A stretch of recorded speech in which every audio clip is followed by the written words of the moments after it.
So, good morning students, welcome back to the channel Success Extremo.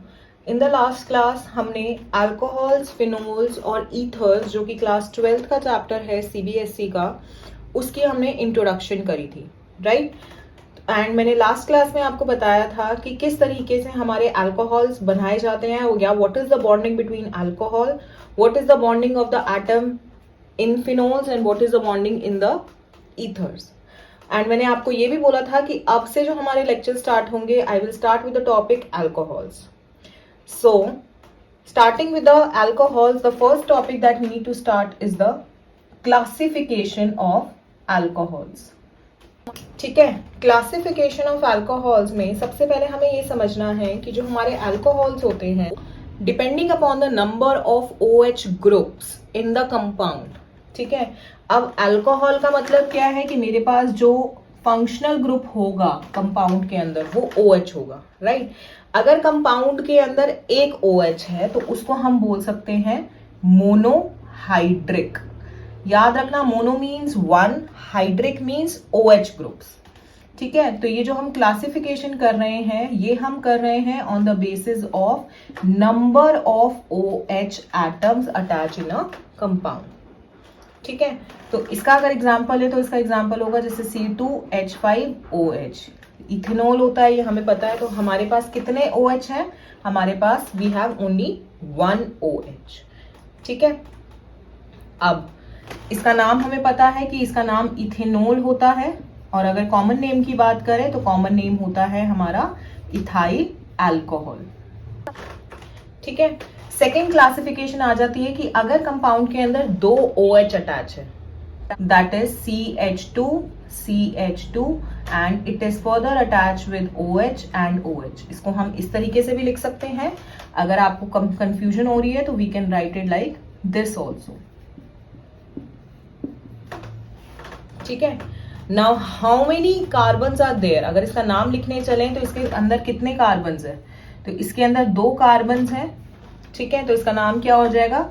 Ethane. अब ये E इसलिए लगाया है बिकॉज वी हैव टू ओल, तो दिस इज 1 2. पहली पोजीशन पे भी OH है, सेकंड पोजीशन पे भी OH है, तो इसका नाम हो जाएगा इथेन 1,2 डाईओल. E इसलिए है बिकॉज यहाँ पे वोवल नहीं आ रहा, यहाँ पे कोई दूसरा अल्फाबेट आ रहा है अदर देन द वोवल, तो we have not lose the E है. And this is what kind of alcohol? This is dihydric alcohol.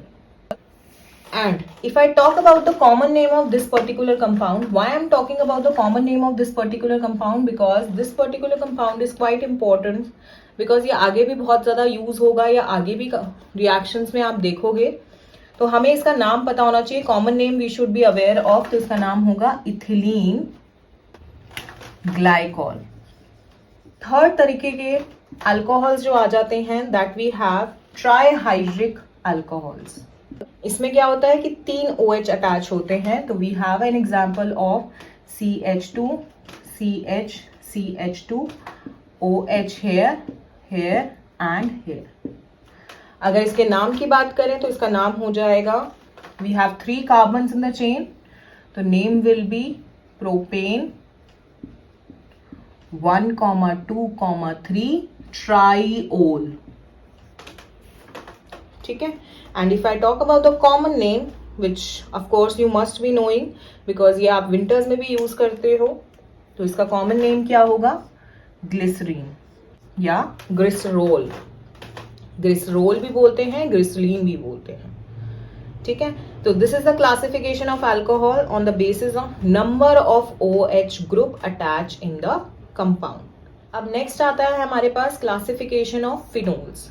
ठीक है, जिस तरीके से हमने अल्कोहल्स की क्लासिफिकेशन करी है, उसी तरीके से हम फिनोल्स की भी क्लासिफिकेशन साथ साथ कर लेंगे ऑन द बेसिस ऑफ कि कितने OH एटम्स अटैच हैं. तो अगर बेंजीन रिंग के ऊपर एक OH एटम अटैच है तो ऑफ कोर्स ये फिनोल ही हुआ. इसका नाम हमें पता ही है कि इसका नाम फिनोल होता है, और ये कौन सी कैटेगरी में आएगा? ये आएगा मोनोहाइड्रिक में.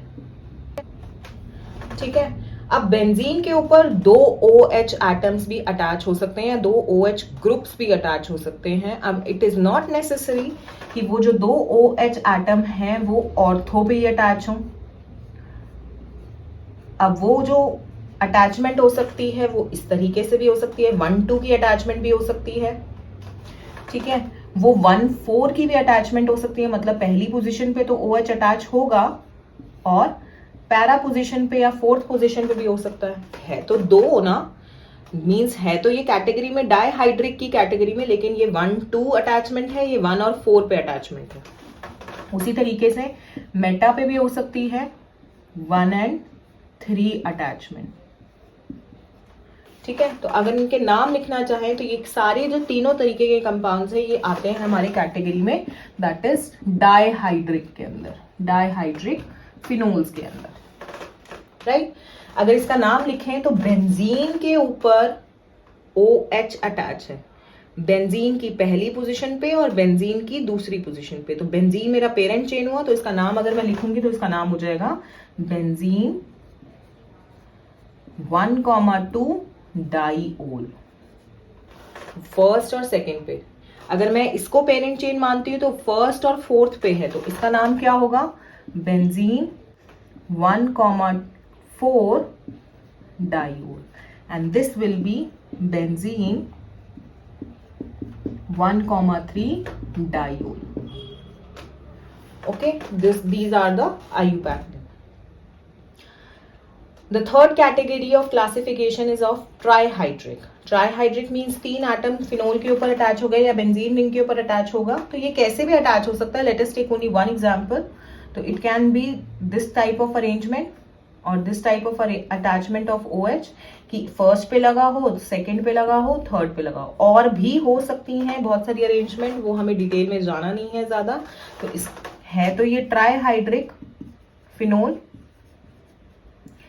लेकिन इसका नाम क्या होगा, बेंजीन की फर्स्ट पे, सेकंड पे और थर्ड पे क्या है, OH अटैच है, तो बेंजीन 1, 2, 3 ट्रायोल, ठीक है। तो this is the classification of phenols.